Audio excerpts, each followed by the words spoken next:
Bum bum bum bum bum bum bum bum. Bum bum bum. Bum bum bum bum. Bum bum bum bum bum bum bum. Hey everybody, come on in. It's time for the Simultaneous Sip. Coffee with Scott Adams. Aren't you glad you're here? I'm glad you're here. Otherwise I'd be talking to myself, and that's crazy. If you'd like to participate in what promises to be, I think I can say this with some confidence, the best simultaneous sip ever, it's coming up really soon. And all you need to participate is a cup or a mug or a glass, a tankard, chalice or stein, a canteen, jug or flask, a vessel of any kind. Fill it with your favorite liquid. I like coffee. And join me now for the unparalleled pleasure, the dopamine hint of the day. The thing that makes everything better, including the pandemic, it's called the simultaneous sip. Happens now. Go. I was right. Did you feel that? Best one ever, right? I thought so. Nailed it. All right, let's talk about all the things. There are many things, and we should talk about them. Adam Townsend asked this provocative question on Twitter. He says, why isn't Antifa, the anti-fascists, protesting lockdown's fascism elements? And I thought to myself, yeah, why is Antifa not protesting the government telling people to do stuff, like stay home and don't go to work? Isn't that exactly what they're supposed to be doing? Or more generally, did somebody stop paying Antifa? Because I feel like they got really quiet. Not just because of the virus, but did Antifa just go away? And if Antifa just went away, did they take Black Lives Matter with them? Have you heard of Black Lives Matter lately? Have they done anything lately? So it seems to me that Antifa and Black Lives Matter just sort of disappeared, didn't they? Did you notice they were gone? You wake up one day and there's no Antifa and you don't really notice, and day goes by and there's no Black Lives Matter, and next thing you know, it's a year has gone by and you haven't heard from them. I mean, it feels like a year for Black Lives Matter. Antifa more recently, I suppose. Anyway, it's a good question. Now, I would like to remind you, because I'm getting lots of heat from people online for what they imagine is my opinion. The normal thing for Twitter is that I would say 80% of all the critics I've ever had are complaining about something they imagine I think, or they imagine I said, or they imagine I did, but I didn't. So, with that in mind, I thought I would clarify my opinion. And I can see why it's confusing. So, on January 24th, I was loudly and with much profanity saying we should close travel from China because China had closed Wuhan the day before. And I quite reasonably thought, if China's going to close Wuhan, maybe we should close flights from China, because whatever they're looking at, we don't want that. Now, closing flights from China is a very small cost relative to what we're seeing now, the close down of the entire economy, or much of it. And to me, that seemed like a completely reasonable insurance cost. When you buy insurance, if you don't have a car accident, you can't say the insurance was wasted, because you buy it to manage your risk. It's not wasted if you don't need it. That's what insurance is. It's just in case. And so to me, closing the flights from China was like an insurance model. It's like, it probably won't make a difference, but it might. And if it did make a difference, it would be a big difference. So I was very forcefully and early on closing flights. But I think this is where people get confused. Correct me if I'm wrong. I don't believe that I've ever offered an opinion about the lockdown or whether we should go back to work or how. When, how. I mean, I've offered suggestions of how it would look, but I've not. Can anybody confirm that? I've not offered an opinion on whether we're being too restrictive or not restrictive enough. And what's confusing is I have criticized the thinking or the information from people on both sides of the argument.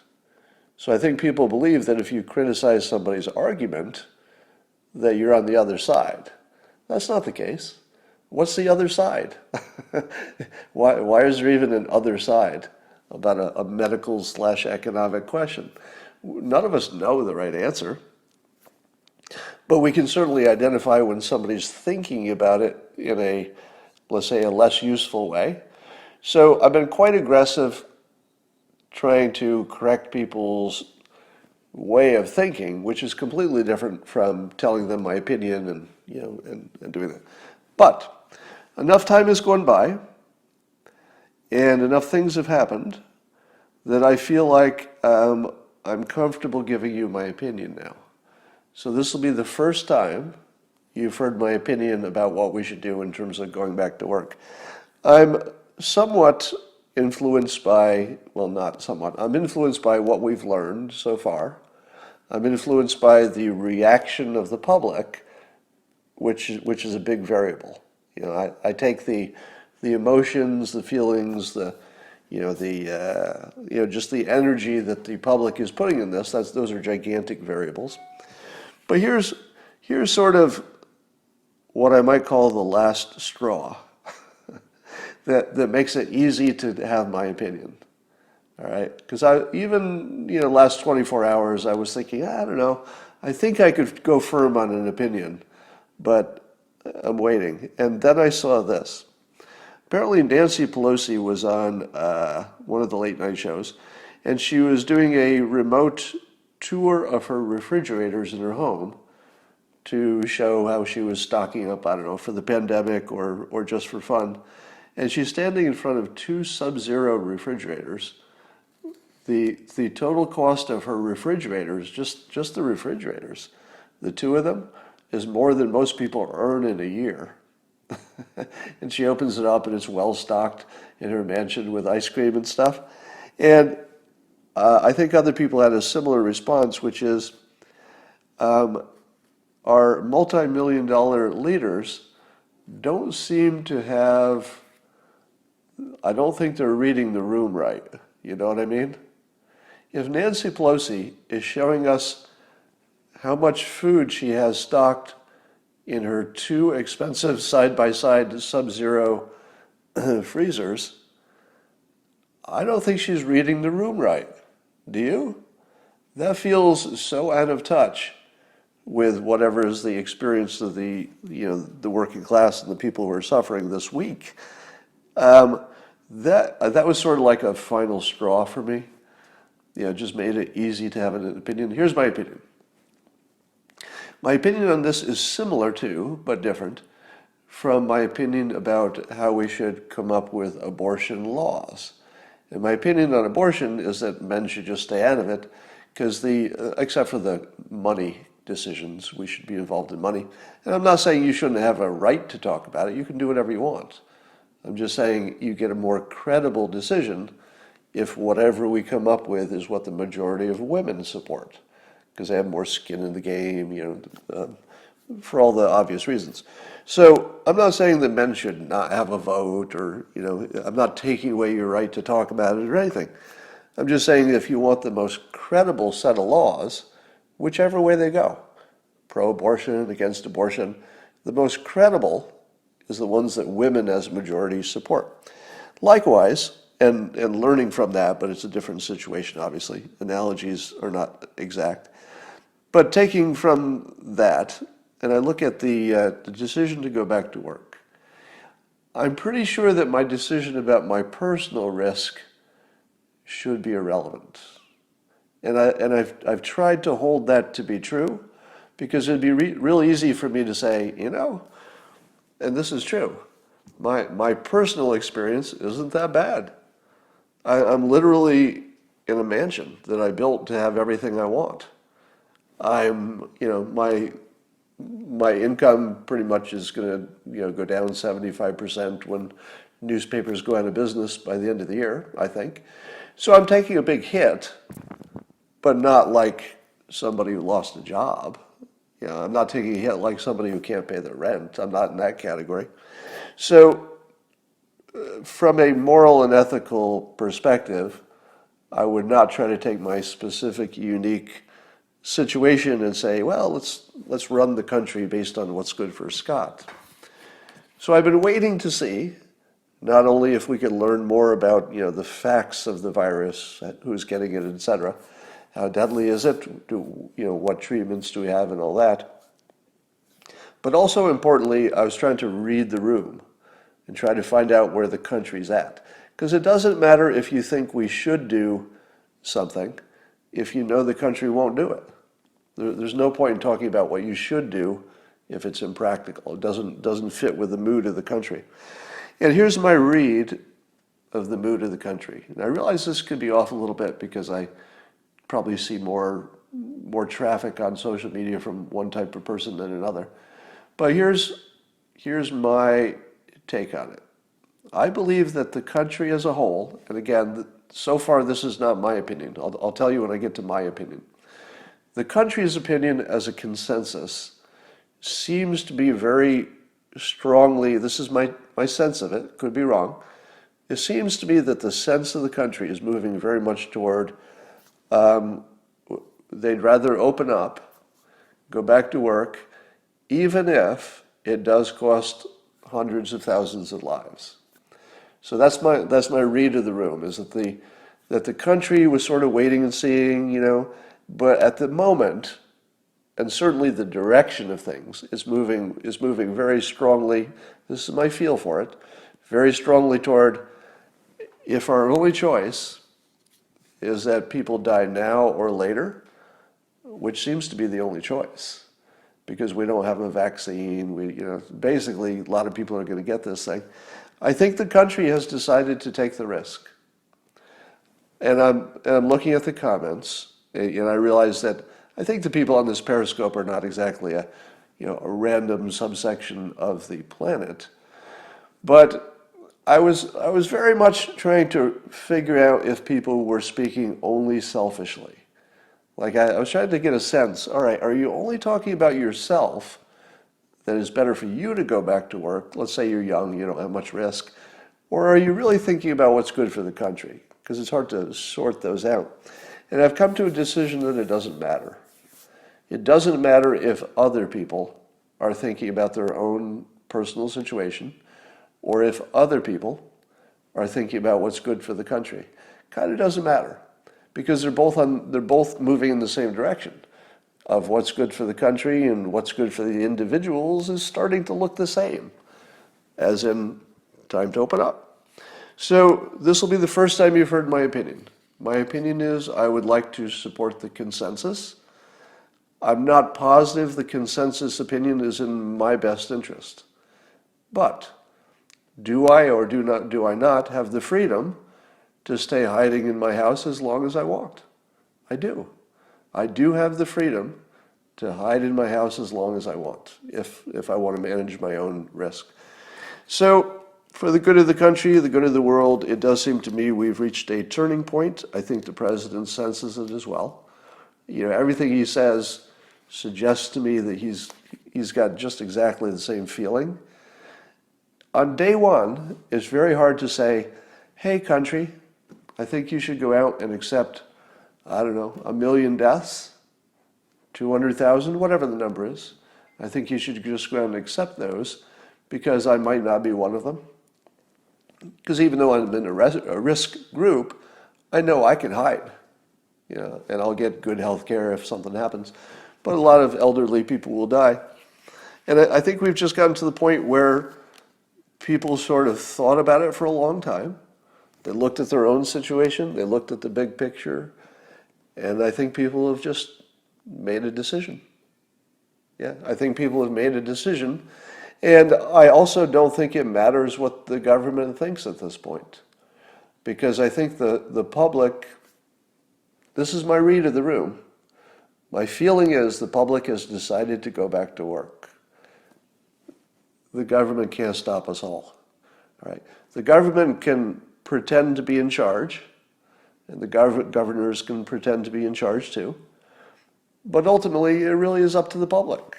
Because if the public decided on May 1st, hey, you had your chance, I'm going back to work today, well, there aren't enough police in the world to arrest them. And by the way, the police would probably just go back to work too.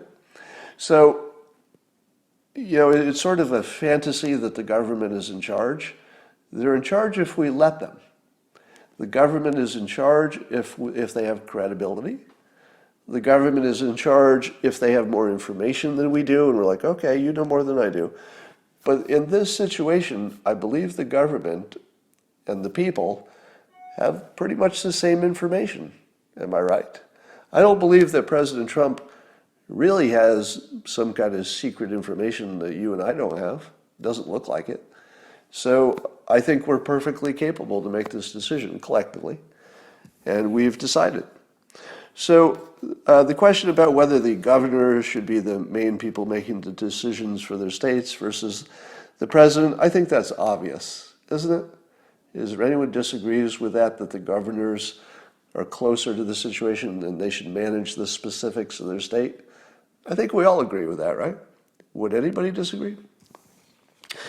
So I think your government is doing exactly what you'd want them to do. The federal government is just being helpful, but they're also saying, Trump says this clearly, it's the governor's decision, we just want to help, but if they do something grotesquely wrong, we're going to get involved.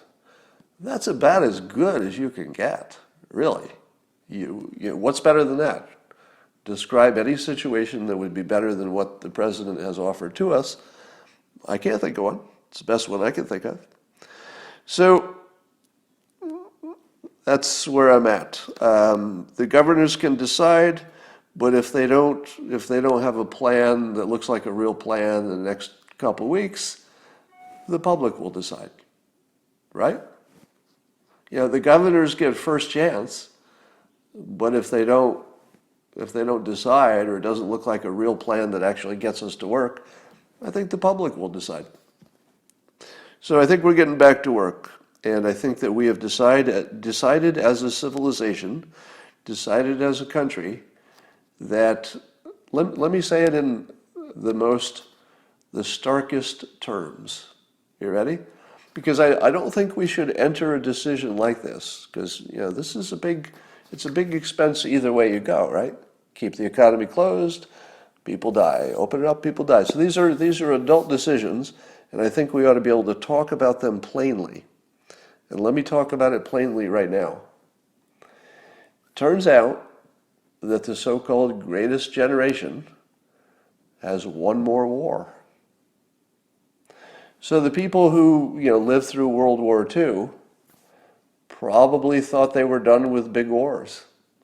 But it turns out that they're right back in it. And the people who will take the most casualties in this war is the same group whose age group took the most casualties in World War II. So we are asking the greatest generation to take one more for the team. And you could have no clear situation. I mean, it's as clear as World War II. The people who went off and fought, they knew they were saving the country. They knew that.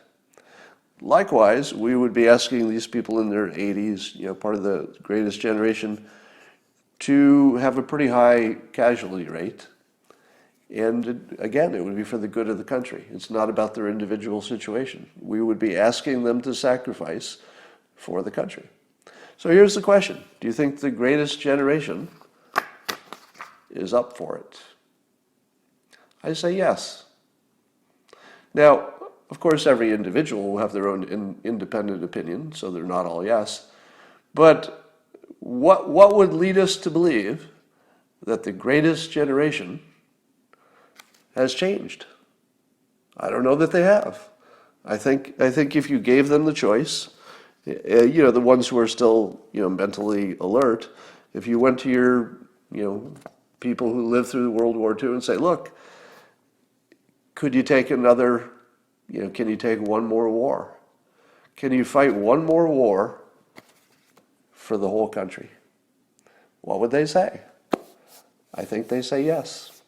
I think they say yes. So,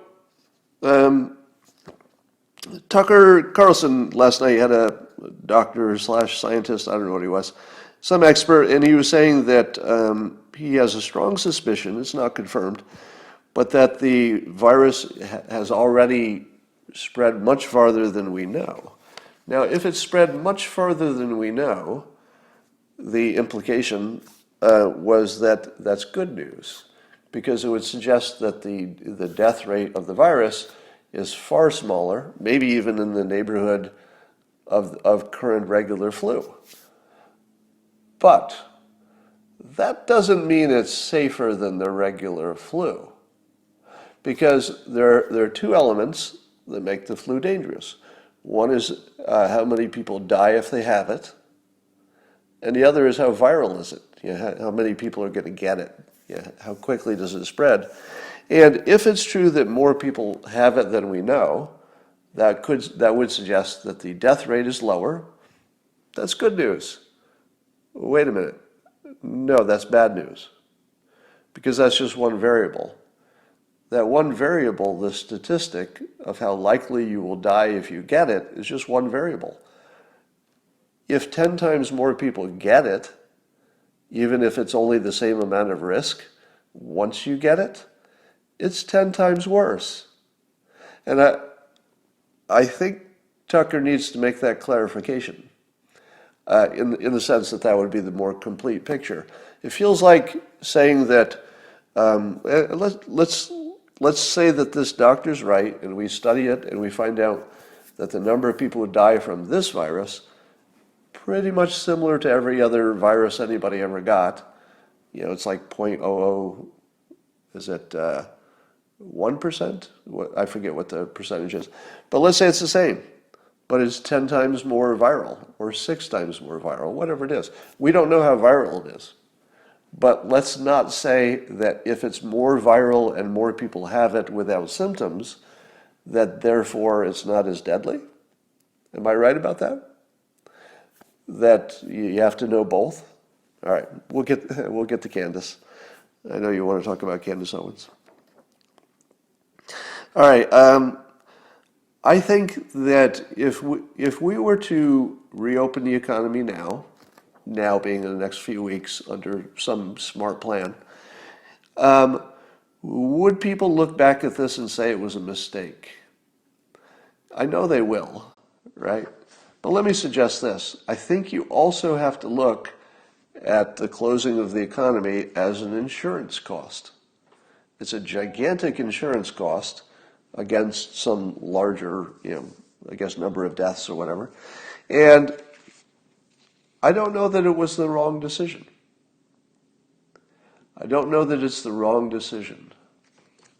Somebody is clarifying that the expert on Tucker's show last night was a Stanford PhD doctor / scientist, so very qualified. Let's say he's right. It's still potentially dangerous. So how many people, what percentage of people get the regular flu? In the comments. Somebody's helping me out with the percentage. For the regular flu, it's 0.1%, not 1%. It's 0.1%. I believe that's right. So how many people get the regular flu in a regular year? If you don't know that, then maybe you don't know enough to have an intelligent opinion on whether we should go back to work. Wouldn't you say? Now, you could still decide if you knew that you want to go back to work. But if you don't have that basic information, you're a little bit blind about the basic data. So let me give it to you. In a typical year, I'll give you the 2009 year. 18% of the country got the swine flu. 18%. Most of them didn't have any bad symptoms. That's why that one wasn't as bad as Others could be. But do we think that if we did not mitigate the coronavirus, do the experts say that the virality we're seeing from it would only reach 18% of the country? Is anybody saying that? So is anybody saying that this one seems to be no more viral than this worst case one? Because 18% is actually worst case. I think the actual percent is about 10%. Yeah. So the flu infects, and this comes from WebMD, I think.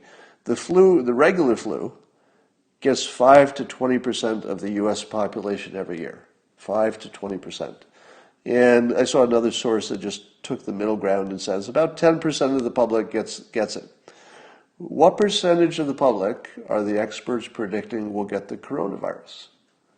Well, I've heard 60%, right? Now, we don't know if that's true yet, but if it's true that a regular flu with a regular death rate gets, let's just pick 10% for easy math, gets 10% of the public, and then 0.1% of them die. That's one number. But what happens if the percentage of the country that gets it is 60%? That's 6 times as many people getting it. So even if the same percentage of die, it's still 6 times more deaths. How many people die per year from the regular flu? Well, I saw 2 numbers, and they're pretty different. One said 36,000 deaths per year is normal. And another one said that 8 to 20,000 deaths is normal, which is a lot lower than 36,000. And these both were credible sources, so I don't know the difference. I'm guessing that the difference is how they calculated last year, or 2018's flu, because that was really, really big. So the flu in 2017, 2018 killed 80,000 people compared to something in the low, 10 or 20,000 normal. And I think that the difference between these averages, one averaged 36,000 per year, another one 8 to 20, might be whether they counted that as a normal year or something. So that maybe they tossed out the outlier year before they calculated the average. Anyway, the point is, let's take a midpoint. Let's say 20,000. Let's say the average flu kills 20,000 people. If it's 6 times worse, that would be 120,000 people without mitigation. So, did the model say that? Well, the model said that without mitigation, it'd be more or like 1 million. So that still would be a problem with the models. But would you be concerned if the experts confirmed that 120,000 people would die if we all go back to work and don't mitigate so much? Would you be okay with that, going back to work, if 120,000 people were going to die? My reading of the public is yes. My reading of the room is yeah. If it were only 120,000 people, if it were 6 times worse than a regular flu, I think the public would go back to work. Right? I'm not even sure anybody would disagree with that statement. But I would just like to fix the math and say that you got to figure the virality as well as the percentage that die from it. All right. Let's see. Did you know that a lot of the tests for the coronavirus are faulty? I'm talking about the antibody test, not the test to see if you have the virus, but the test to see if you once had the virus and have recovered. So the antibodies are after you've recovered, well, also while you have it, but they're testing after you've recovered. And so the FDA commissioner said basically that some huge percentage of those test kits for antibodies don't work. And one of the ways they don't work is they don't distinguish between the common cold and the coronavirus, the bad one, because they're all in that family. Now, you've seen numbers that say that the people who have the antibodies is probably much bigger than we know, meaning that more people were infected. How do we know how many people have antibodies if the tests don't work? Or at least they're not accurate, and we don't know how inaccurate they are. So I would say that we're completely blind at the moment to how many people have had it and recovered and have the antibodies. Apparently the tests are just guessing at this point.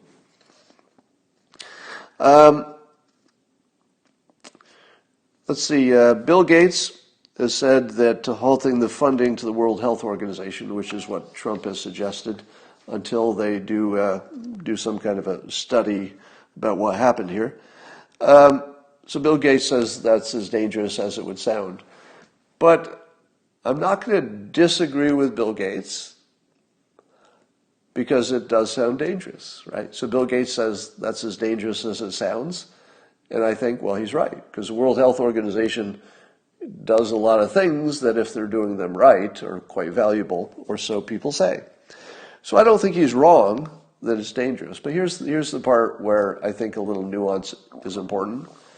Do you think Trump wants to get rid of the World Health Organization? Because I don't see anything like that. Do you? Do you think Trump wants the World Health Organization to disappear? Do you think he wants somebody else to fund it and then keep operating the way they are? No, he doesn't want any of those things. It should be fairly obvious that what Trump wants is a change of leadership and more accountability and some assurance that they're not being influenced by China for the wrong reasons. Now, you don't have to get rid of the World Health Organization to do that. It's pretty obvious who the leaders are. Find out what the real story is and get rid of them. So I don't think that you should see Trump's withholding of funds as anything but pressure to have some accountability and management. That's different than getting rid of the World Health Organization. So I wouldn't conflate those. Let's talk about Candace Owens. So Candace, in her inimitable way, knows how to be provocative better than just about anybody who isn't named Trump. So let me start by saying I'm a huge fan of Candace Owens. Yeah, met her once, very warm, very friendly. I love the whole thing she's doing. So, generally, I'm on the same page with her. But we've got this interesting situation, and as I've already said, I just gave you my opinion that we should probably go back to work pretty soon. So Candace is on the, I would say, on the slightly more extreme side of that view, meaning that she thinks the virus is overblown, maybe, and we should get back to work sooner. I think that's her view. I don't want to mischaracterize it, but I think she believes the virus is overblown and maybe the shutdown was too much. So she has this anecdote, which she tweeted about today, and I will read it. So Candace tweeted, "Wow, just had a police officer called over to me and my husband at Whole Foods because we were not wearing masks. We came to this Whole Foods every day, in capitals, every day. Apparently, beginning yesterday, is now illegal to come in without a mask. Total deaths in D.C. from COVID, 69.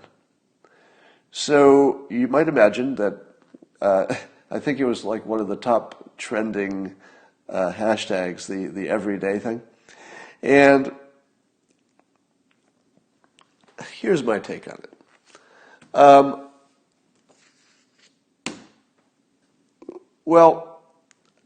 So Candace's reason is that there have been 69 deaths in D.C.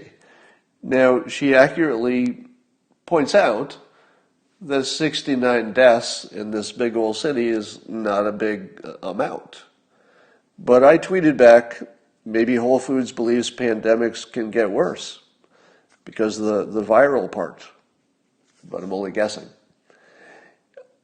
It's driving me nuts to watch people who largely agree with me on a lot of stuff to act like the number of people who have died so far is the important metric. If you're looking at the number of people who died so far, I don't think you should be in the conversation.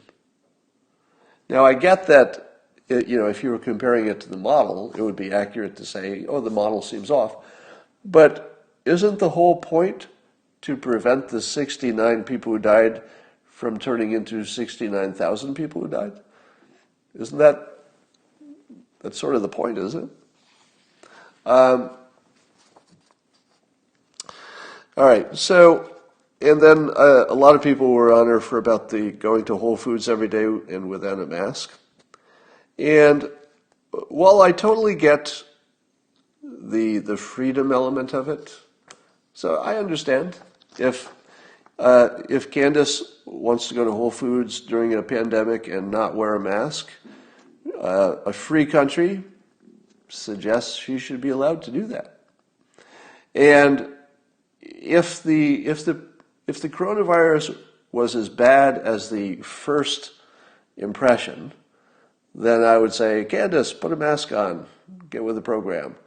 But I would say, as we've watched the estimates of deaths come down, etc., and if you assume it's going to be in a few 100,000, and the country is ready for that under this condition, I don't know. I think Candace is leaning in the correct direction of opening things up. But I just don't like any reference to how many people have died in the past as a basis for your decision of what to do in the future. It doesn't make sense. All right. I asked online for people to give me an opinion of what metric they would see that would convince them the experts were correct that this is so bad that we need to close the economy. So what would you have to see to convince you? Now, Adam Townsend came up with a number of 200,000. And he had some qualifiers on there, and so you'd have to read his qualifiers to really understand the context. But that's a fair number. I wouldn't argue that. If somebody says, yeah, my number is, if this is all said and done and 200,000 people die, I'm gonna rethink what I said and think, yeah, maybe we should have been more careful.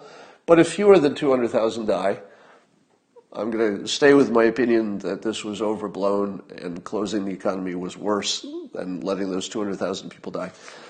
So that's a fair opinion. But I heard another opinion that was so clever that I thought I would mention it. So instead of counting the number of people who died, because that gets into the problem of whether they're coded correctly, did they really die from this? And what about all the other factors? And what about the people who didn't die in car accidents and the net and all that? And somebody suggested that the way to measure this is in changes in average life expectancy. And I thought, that might actually be pretty good. Suppose you just managed life expectancy, right?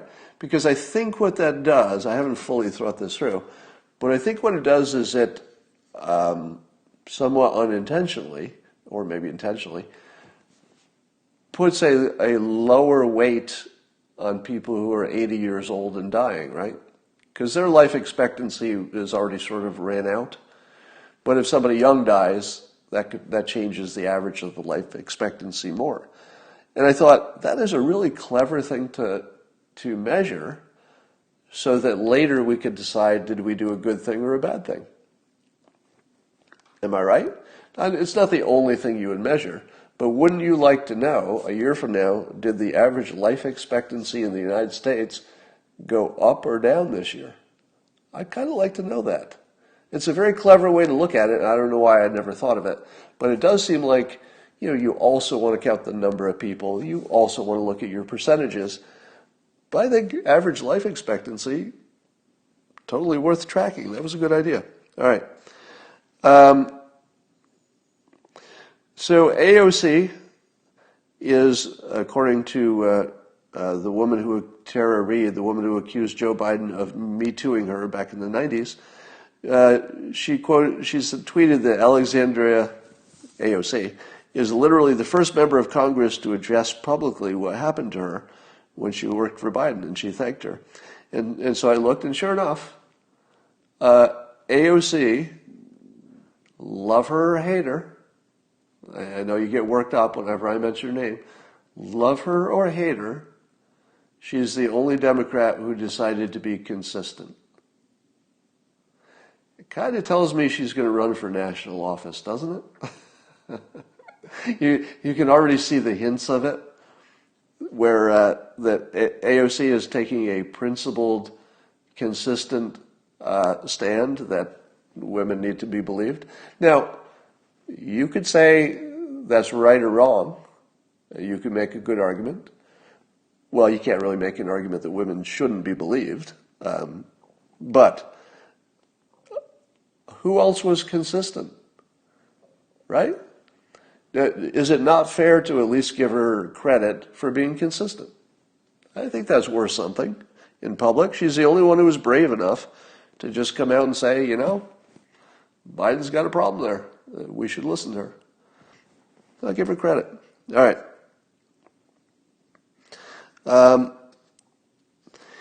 While I agree we should probably get back to work in some smart but quick way, and while I've told you I'm in a high-risk group because I'm over 60, I've got asthma, I would like this additional option as a consideration to me and people in my situation. So I'll just ask for this, and I don't expect to get it. I think it's fair for me to ask for this.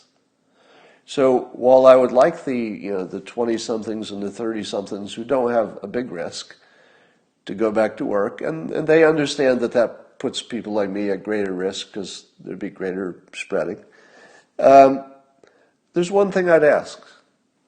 So in order for me to be okay, and I'm going to be full-throated okay with the younger people who have low risk going back to work, even though it puts me at higher risk. I'm not even going to qualify it. I'm okay with it.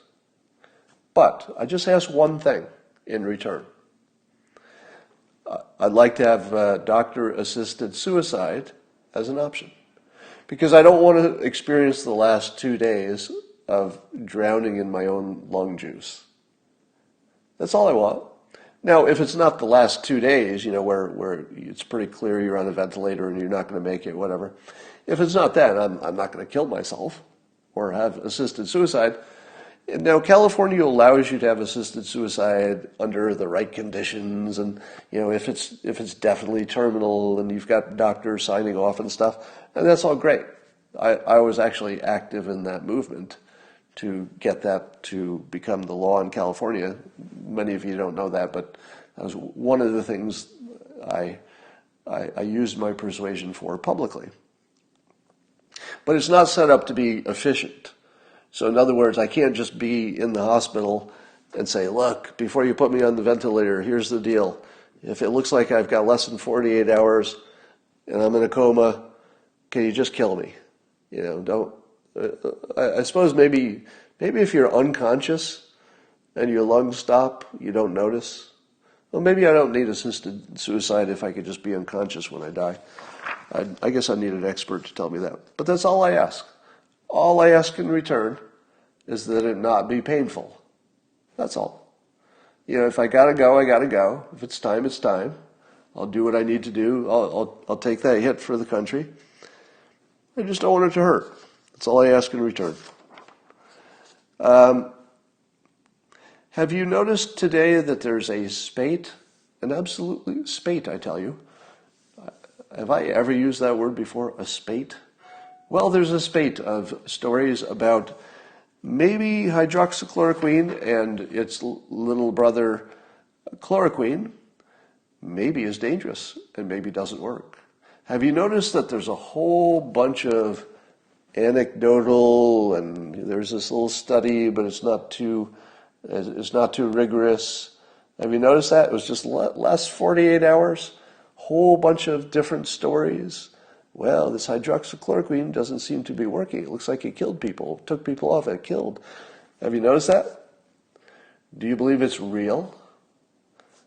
Do you believe it's just a genuine coincidence that there are a bunch of stories that used to be 100% positive, and then in the last 48 hours, the stories have really turned to more negative? Now, you might say to yourself, well, that's because they've done more studies, and now we're smarter. But I did see online where somebody was criticizing a couple of the studies that came out with some negative results and pointed out really obvious flaws. They weren't scientific studies at all. So, here's my caution to you.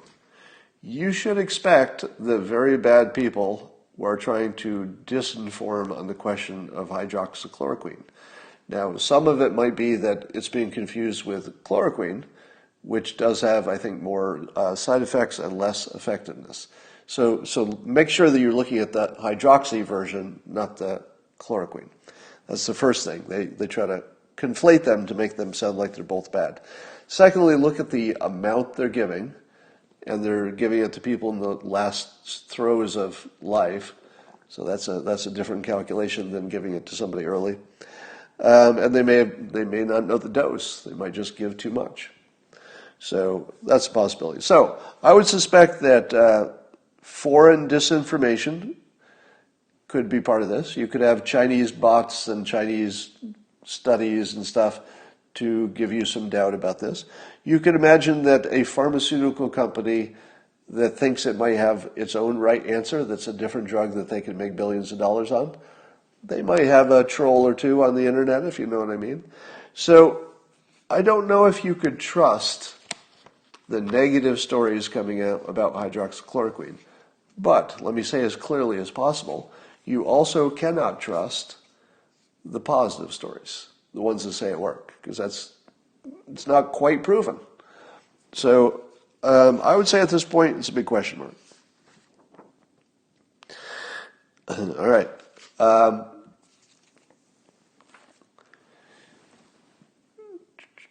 When there's more people taking it, yeah, and the thing that I'm seeing that is the big red flag for this being misinformation is that we're getting reports that people are having heart failure on the drug.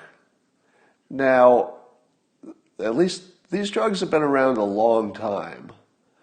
Do you think that only people who have coronavirus are having heart problems? Because somebody in the comments is saying if you have a heart condition, then you need to take remdesivir. And I would think that everyone who's, elderly and on a ventilator or near it probably has a heart condition. So, but it's still important if it's killing them. More successful if you take it earlier. We don't know that. That's the speculation that has not been demonstrated, but certainly anecdotally that seems to be the case. You searched so that you could have a talking point to persuade us. Only heard it from you. I don't know what you're talking about. That's why we reserve opinions. Well, the doctors who said we know this drug doesn't have many side effects, at least if you're not, in the last 2 days of your life, it doesn't have side effects. So it's just a good risk reward to give it a try based on the anecdotal evidence. So there's nothing wrong with that. What's taking so long to know? Exactly. Why is this taking so long? Because it seems to me there are a number of tests or a number of, trials. I feel like there are a number of trials that have gone longer than 10 days. And don't you know in 10 days? I mean, you know more in 15 days. But don't you know in 10 days? I don't know. Do I periscope on my phone or computer? Right now I'm periscoping on an iPad. And I'm going to start doing some special content on my phone mostly when I'm moving around. So I'll be producing some extra content on my phone. You said you would insist on it if you were infected. No, my position hasn't changed. Because I'm not 80, I don't have a heart problem, and I don't know that it works, but the risk reward is worth a shot.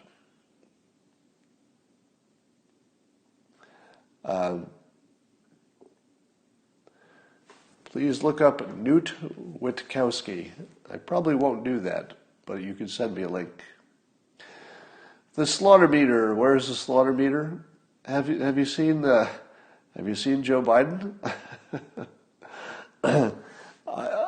How could President Trump lose to Joe Biden unless something new happens between now and Election Day? How could Joe Biden possibly win the election? I suppose if he really liked whoever he picks for vice president, but I wouldn't count on that. Um,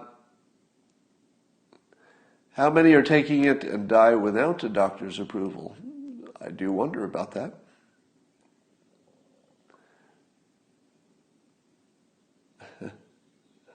I kept trying to make some kind of a comedy routine about WHO, the World Health Organization, and President Xi. I know you could make a Abbott and Costello out of that. Hanks was cured by hydroxy, and now they're trashing it. We don't know that. First of all, I think they use chloroquine, not hydroxychloroquine, but fact check that. Secondly, we don't know that Rita Wilson's, we don't know that all of her symptoms were the side effects. It could have been the symptoms from the coronavirus itself. Boris Johnson apparently did not take chloroquine. So I don't know if that's public. Okay, I heard that privately. So maybe I'm breaking news. I think I'm breaking news. But I heard from somebody who has some connection to Boris Johnson that he did not take the hydroxychloroquine because it was not nationally recommended, and he didn't want to be the one who went against the national recommendations. Now, I don't have a second source for that, but I'm telling you that I heard it privately that Boris Johnson did not take those drugs. So I would say that needs a fact check, but I heard it from a reliable source. All right. That's all I got for now. I will talk to you tonight. You know when. See you then.